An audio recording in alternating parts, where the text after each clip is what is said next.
Clément Achade, bonjour. Bonjour Tanguy Agoy, bonjour à tous. Plutôt que de parler de tourisme et de son impact sur l'économie, on parle ce matin de cette bonne note attribuée par Standard & Poor's, une structure américaine qui a bien noté en tout cas le Bénin. Vous en parlez donc avec votre invité ce matin, Ange-Marie Kodo, macroéconomiste, enseignant-chercheur. Monsieur Kodo, bonjour. Bonjour Tanguy.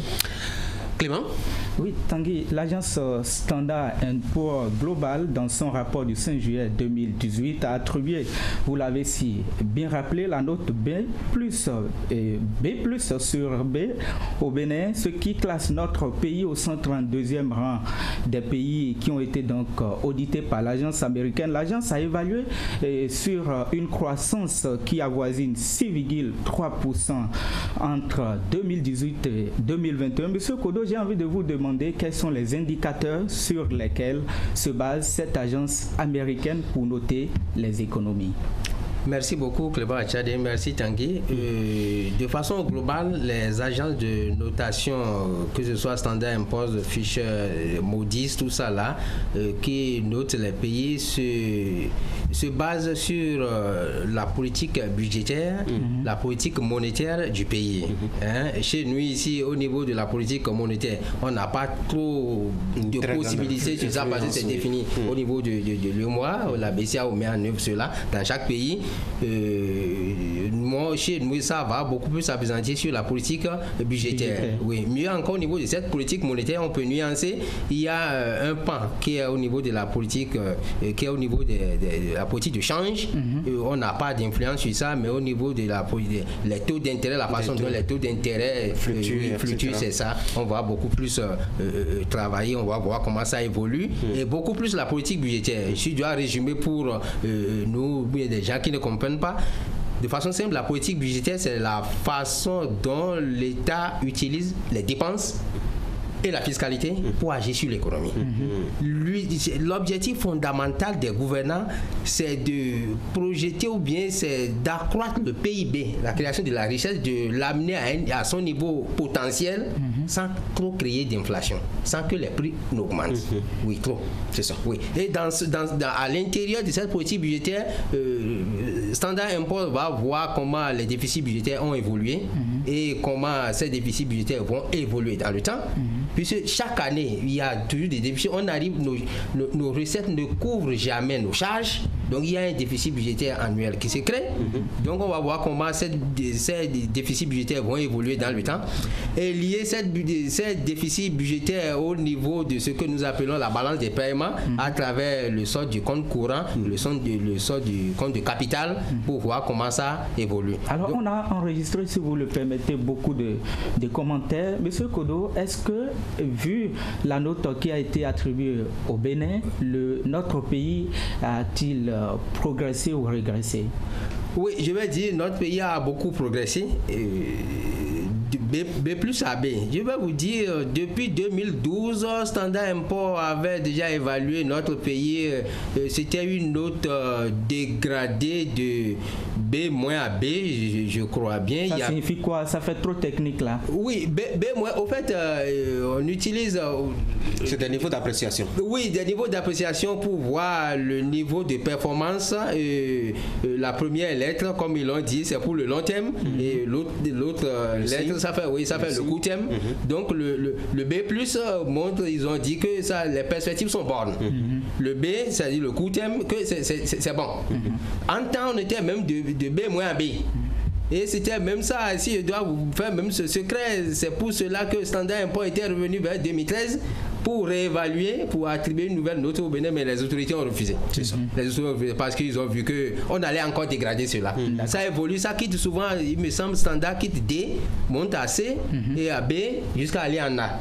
Et après, si c'est encore plus efficace, oui, ça peut aller à A+. Oui. Alors, vous parlez là de la progression, donc. Alors, est-ce que vous avez des exemples concrets pour expliquer cette progression dont vous parlez? Oui, il y a plein d'exemples. C'est parce qu'on n'a pas le temps. Standard & Poor's, le rapport fait près de 10-11 pages. Mais nous, on veut résumer. Deux exemples, ça va là. Oui, deux exemples. L'encours de la dette, si vous voulez, l'encours de la dette aujourd'hui, je ne vais même pas parler en termes, pour moi-même, je me base simplement sur le rapport de politique économique établi par la Banque mondiale en 2016. l'encours de la dette était projeté autour de en 2015 autour de 40%. 40%.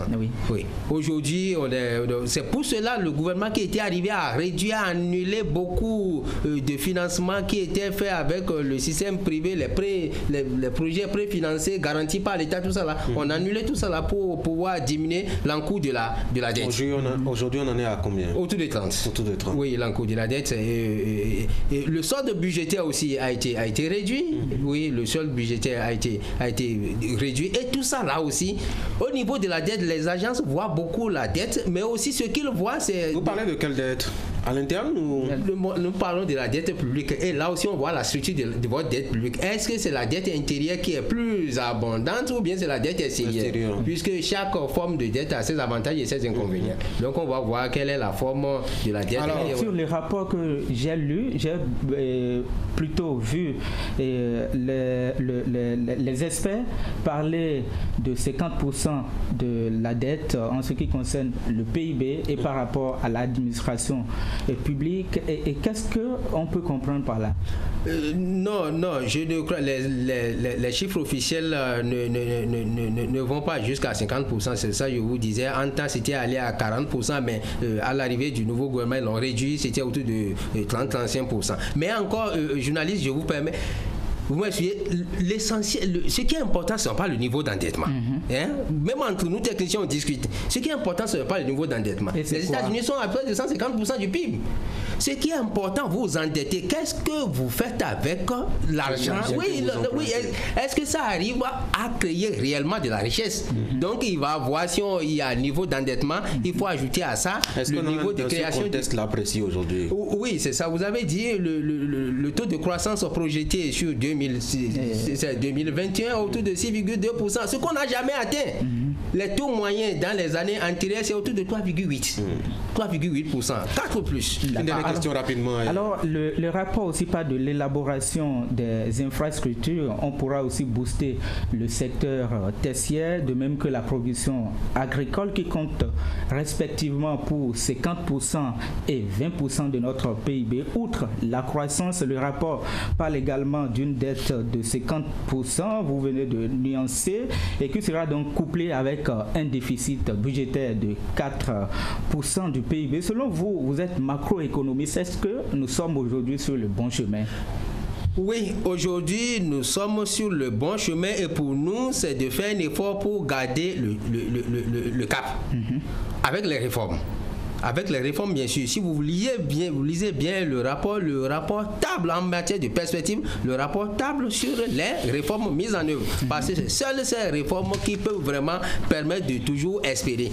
Oui, il faut les réformes et une fois ces réformes véritablement mises en œuvre, on pourra vraiment booster la croissance et à partir de là, tirer les fruits de la croissance pour réduire la pauvreté qu'on a dans notre pays.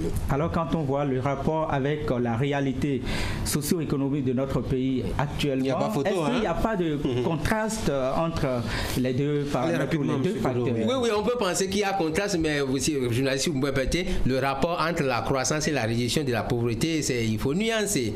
Ça peut être une croissance partagée. Oui, ça peut être retardé. Autrement dit, ce n'est pas parce que j'ai une croissance de 7% aujourd'hui qu'automatiquement la pauvreté va diminuer. Non. Comment ça se passe?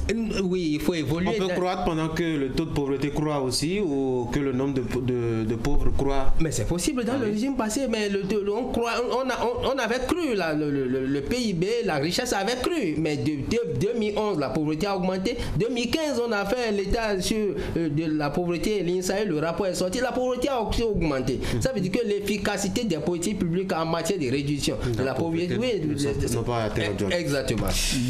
Merci beaucoup, cher monsieur, amoureux des chiffres et des montants. Merci. Passez une bonne journée. Merci, mesdames et messieurs, vous qui aimez les sports, vous restez avec nous. Voici Narcisse Alossé.